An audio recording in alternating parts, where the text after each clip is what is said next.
I'm Eliza de los Santos from BS Criminology Section C. So, what am I going to do today is to report our research to these persons and what is their contribution in criminology. So, first is Cesare Beccaria. Cesare Beccaria is an Italian who lived in Milan, Duchy or Milan. He was born in March 15, 1738 and died in November 28, 1794. He was recognized as the father of classical criminology. He's a jurist. He's also a philosopher, a politician, and a lawyer. So, itatagalog ko na lang yung ginawa niya. Then, binago niya ang pananaw ng mga tao noong 17th century. So, ano nga ba yung mga pananaw ng mga tao noong 17th century? Ang mga pananaw ng tao noon ay walang kaayusan.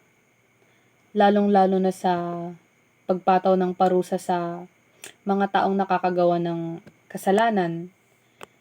Tingin nila sa mga nakakagawa ng krimen ay mga taong sinasapian ng demonyo at mga masasamang espiritu. Kaya kung paano nila ito parusahan ay ganun na lang kalupit. Ang parusa ng isang taong mamamatay tao ay hatol na kamatayan. At ang parusa naman para sa mga nangungupit lang ng pagkain dahil nagutom ay kamatayan din. Ang estado o gobyerno noon ay inangkin na ang kapangyarihan na animoy para na silang Diyos.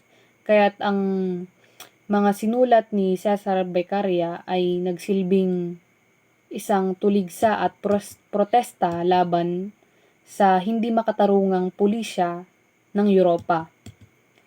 Ang kanyang kasulatan ay katanggap-tanggap sa mga intelehado noong panahon niya, pero ang mga makapangyarihan at mga namumuno ay hindi sang-ayon sa nilalaman nito. Pagkatapos niyang isapubliko ang kanyang libro, noong 1764 ay hinihinalang nag-impluwensya ito ng malaki sa mga pag-aaklas sa panahong iyon sa panahong iyon ng American Revolution noong 1776 at pagkatapos pati na rin sa French Revolution noong 1789. Ano nga ba ang librong ito at ang kanyang mga nilalamang kasulatan? Ang librong ito ay pinamagatang Crimes, Punishment at ilan sa mga magagandang nilalaman nito ay yung una is legislators should define crimes as well as its specific punishment. Number 2 is judges should follow the law. They have no discretion. Third is excessive severity fails to deter crime and may actually increase crime.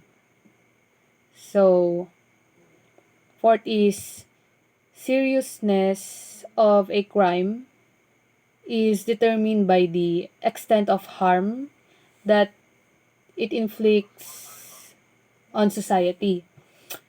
Panglima ay yung punishment should be certain and the laws should be punished. Why? This way, the public may know what these laws are. Torture and secret accusation should be abolished. So, Cesare Beccaria advocated placing capital punishment with imprisonment. So, isinapubliko niya yung kanyang libro nang walang pagkakakilanlan sa kadahilan ng ayaw niyang maakusahan na hindi siya naniniwala sa Diyos o kaya naman ay isa siyang revolusyonaryo. Kinundina ng mga Katoliko ang kanyang mga libro at binansagang isa sa mga ipinagbabawal na libro noong panahon niya. Pero kahit ganon ay malugod na tinanggap ng mga intelektual ang kanyang mga ideya at ito'y pinagdebatihan ng pabor o hindi pabor ng mahigit sa 2 taon.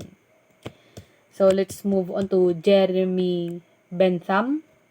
Jeremy Bentham, born in 1748 and died in 1832.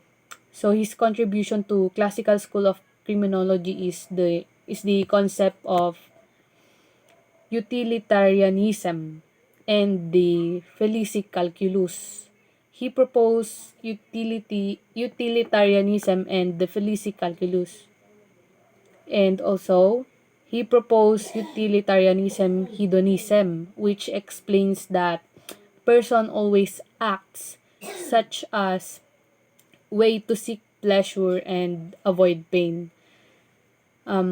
Bentham founded the concept of utilitarianism. He assumes that all our actions are calculated in accordance with their likelihood of bringing pleasure and pain. He also devised the pseudo-mathematical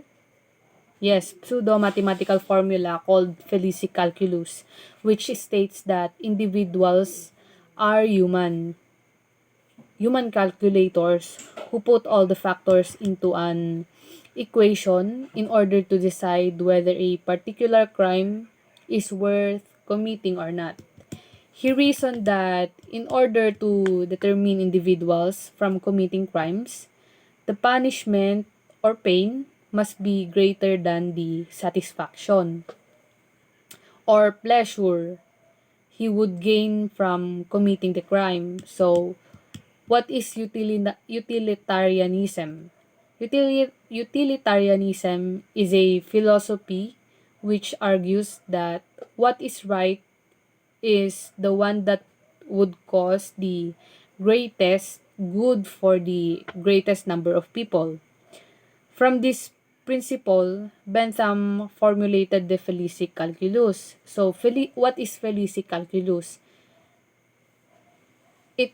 Felicity Calculus, or the pleasure and pain principle, is a theory that proposes that individuals calculate the consequences of his actions by weighing the pleasure and pain he would derive from doing the action. So let's move on to Auguste Comte. Comte is a mathematician, French philosopher, and a writer who formulated the doctrine of positivism. He is the father of sociology, and he was the best known as the originator of positivism. He is often regarded as the first philosopher of science in the modern sense of the term. He was born in January 19, 1798 and died in September 5, 1857. He was one of the founders of sociology and coined the term sociology. Comte believed sociology could unite all sciences and improve society. Comte was positivist who argued that sociology must have a scientific base he objective his objective. Comte theorized a 3 stages of development of society, which are the theological theological stage, metaphysical stage, and positive stage, and also called as the scientific stage. Comte's most important works are the Course of Positive Philosophy, 1830 to 1942. There is a 6 volumes translated and condensed by Harriet Martineau as the Positive Philosophy of Auguste Comte. And next is the System of Positive Polity, or Treatise on Sociology. So let's move on to Cesare Lombroso. Cesare Lombroso is an Italian criminologist, phrenologist, physician, and founder of Italian School of Positivist Criminology. He was born in November 6, 1835 and died in October 19, 1909. Lombroso rejected the established classical school, which held that crime was a characteristic trait of human nature. Lombroso believed that criminality was inherited. Criminals could be identified by physical defects that confirmed them as being atavistic or savage. He devised that he devised the now outmoded theory that criminality is determined by physiological traits. He was called the father of modern criminology because he was the first Italian criminologist who studied crimes. He concentrated attention on the study of the individual offender. He was one of the holy three of criminology. Lombroso atavism theory argues that criminals are primitive savages who are evolutionary backward compared to normal citizens. So let's move on to Enrico Ferry. Enrico Ferry is an Italian criminologist, sociologist, student of Cesare Lombroso, and also the founder of the Italian School of Criminology. And he is also one of the holy three of criminology. He was born in February 25, 1886 and died in April 12, 1959.